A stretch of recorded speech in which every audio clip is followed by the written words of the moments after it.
Hey, today is Lakshmi Puja, and honestly, in Assam, this day feels really peaceful. क्योंकि morning से ही घर में एक अलग ही सुकून होता है। माँ किचन में भोग बना रही होती है और मैं थोड़ा डेकोरेशन में हेल्प करती हूँ।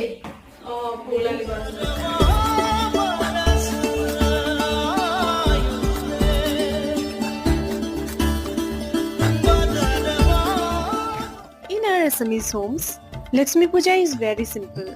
No loud music, no fancy setup. बस साफ सुथरा घर, fresh flowers और माँ के हाथ के बनी हुई भोग.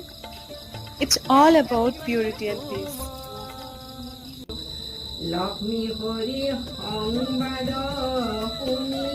I really love helping माँ with all this.